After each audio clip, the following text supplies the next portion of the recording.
ये लीजिए मुट्ठी भर सरसों के दाने और अपने घर के हर सदस्य के पलंग के नीचे रख देना। मगर बाबा ये सरसों के दाने क्यों? कोई सवाल नहीं, केवल जितना कहा है उतना करो। आने वाली अमावस्या तुम्हारे परिवार के सदस्यों पर बहुत भारी है, कोई ना कोई उपाय शीघ्र ही करना होगा। तांत्रिक ने मोहन की किसी भी बात का कोई जवाब नहीं दिया, तो मोहन उन्हें प्रणाम कर अपनी जगह से उठते हुए जाने लगा। तभी तांत्रिक ने उसे रोक लिया। तू घर का मुखिया है, इसीलिए सबसे ज्यादा संकट तेरे ऊपर है। ये तावीज ले और इसे अपने आप से दूर मत करना। मोहन ने तांत्रिक से तावीज लिया और चुपचाप अपने घर की ओर लौट गया। उसके जाते ही तांत्रिक मंद मंद मुस्कुराने लगा और अंधेरे में से एक परछाई निकलकर बाहर आई। मोहन रायगढ़ का एक नामी बिजनेसमैन है। उसकी कपड़ा मिल और शुगर मिल थी। सब कुछ बहुत अच्छे से चल रहा था। तभी अचानक एक दिन उसकी पत्नी हार्ट अटैक से चल बसी। उस दिन के बाद से मोहन एक के बाद एक झटके खा रहा था। पहले कपड़ा मिल में आग लगी, उसके बाद शुगर फैक्ट्री के मजदूरों ने हड़ताल कर दी। बेटे को लकवा मार गया। वो बिस्तर पर जिंदगी और मौत के बीच झूल रहा था। इन सब परिस्थितियों से निकलने के लिए उसे एक ही रास्ता नजर आया, तांत्रिक से मदद लेना। आज इसी सिलसिले में वो तांत्रिक से मिलकर घर लौट रहा था। जैसे ही वो घर आया, उसकी बहू ने एक शॉकिंग न्यूज उसे सुनाई। पापा जी, आपको पता है आज क्या हुआ? क्या हुआ रूपा? रोमिल की तबीयत तो ठीक है ना? पापा जी, उनकी तबीयत तो ठीक है, मगर हमारा टफी अचानक ही मर गया। ये क्या कह रही हो? टफी मर गया? मगर कैसे? उसे दोपहर का खाना देकर मैं अपने कमरे में रोमिल को खाना खिलाने चली गई। लौट कर आई तो देखा टफी मरा पड़ा था और उसके मुंह से खून निकल रहा था। रूपा की बात सुनकर मोहन वही पास रखे सोफे पर बैठ गया। उसे रह रहकर तांत्रिक की बात याद आ रही थी। अमावस्या के पहले घर में एक मौत होगी और उसके मुंह से खून निकलेगा, तो तू समझ जाना कि वो बुरी शक्ति ने अपना पहला शिकार कर लिया है। इसका मतलब है कि वो सच कह रहे थे, उसने अपना पहला शिकार कर लिया। आप ये क्या कह रहे हैं? कौन सच बोल रहा था? किसने अपना पहला शिकार कर लिया? मेरी कुछ समझ में नहीं आ रहा है। मोहन ने उसकी किसी बात का कोई जवाब नहीं दिया और चुपचाप अपने कमरे में चला गया। वहां अपनी पत्नी की तस्वीर देख उसकी आंखों से आंसू आ गए। तुम क्यों गई? तुम्हारे साथ इस घर की खुशियां भी चली गई। मोहन अपनी पत्नी की तस्वीर से बातें ही कर रहा था कि तस्वीर की आंखों से खून बहने लगा। वो डरकर पीछे हट गया। तभी उसे किसी के रोने की आवाज आने लगी। वो आवाज की दिशा में देखने के लिए जैसे ही आगे बढ़ा, उसके सामने उसका कुत्ता आकर खड़ा हो गया। वो जोर जोर से भौंक रहा था। उसके मुंह से अभी भी खून निकल रहा था। टफी, तुम तो मर चुके हो, मगर अब तुम मेरे सामने हो? नहीं, ये सच नहीं हो सकता। कहते हुए वो अपनी जगह से पीछे हटने लगा तो उसका पैर कुर्सी से टकरा गया और वो लड़खड़ा कर गिर गया।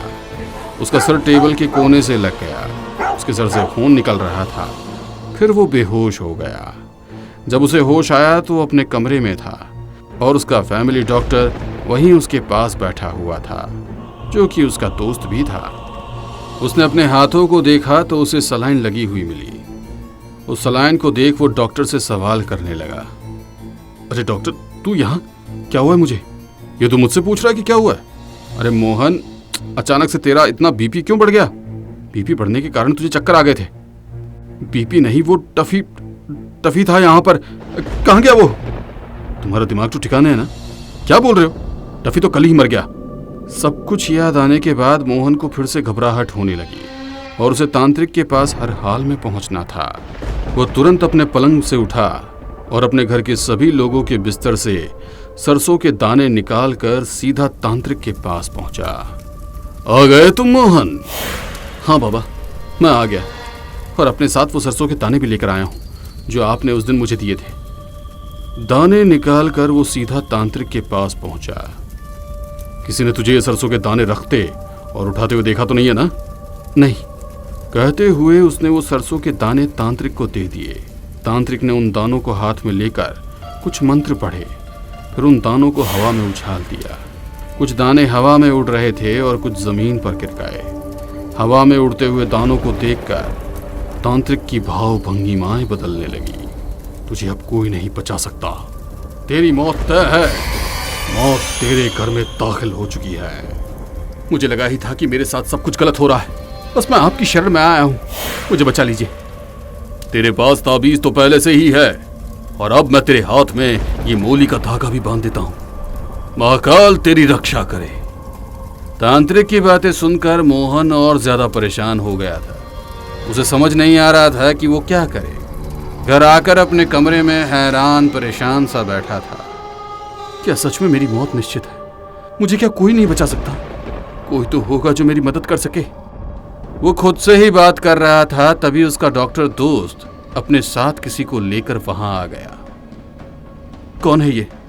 कल तू बेहोशी की हालत में बार बार अपनी मौत, तांत्रिक और न जाने क्या क्या बड़बड़ा रहा था। तुझे लगातार परेशानी में देख रहा था, इसीलिए मैंने अपने गुरुजी को खास बनारस से बुलवाया है। ये तेरे घर का वास्तु और तेरी कुंडली देखने के बाद सब कुछ बता देंगे। डॉक्टर, तूने यार ये बहुत अच्छा किया, मगर मैं अभी इनकी कोई मदद नहीं ले सकता। मैं वैसे ही बहुत मुसीबत में हूँ। ये कुछ और बातें बताएंगे तो मैं अपनी मुसीबत बढ़ाना नहीं चाहता। देख, तू एक बार इनकी बात सुन ले, मानना न मानना वो तेरी मर्जी है। बेटा रहने दो, विनाश काले विपरीत बुद्धि।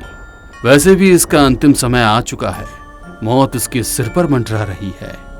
ये अभी किसी की कोई बात नहीं सुनेगा।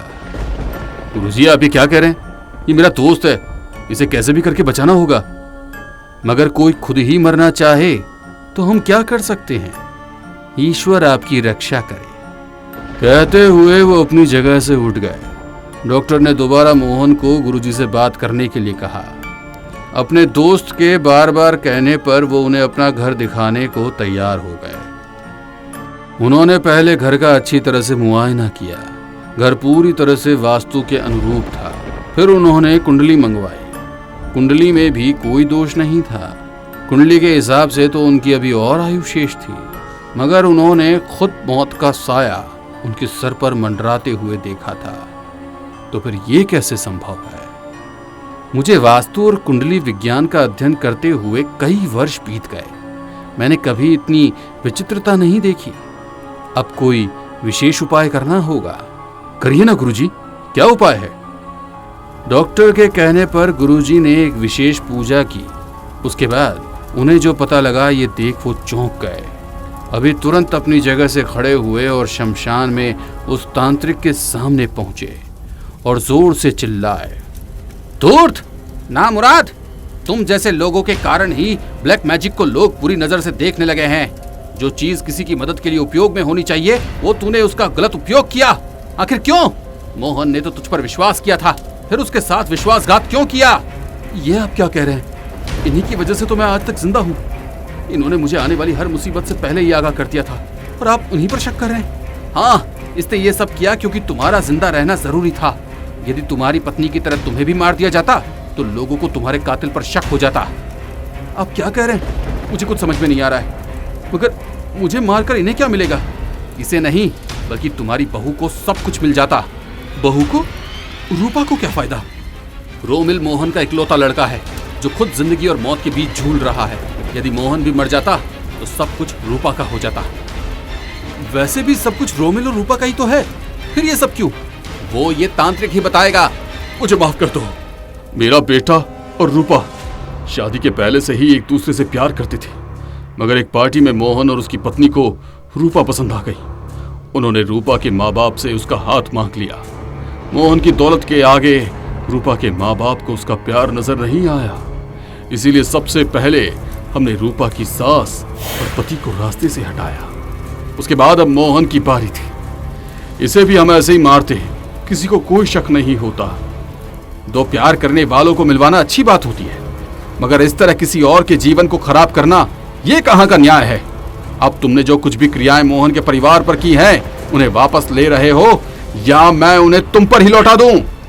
तांत्रिक गुरुजी की शक्तियों को अच्छी तरह से पहचान गया था, इसलिए उसने तुरंत मोहन के परिवार पर की गई सारी क्रियाएं वापस ली और मोहन और उसका बेटा पहले की तरह स्वस्थ हो गए।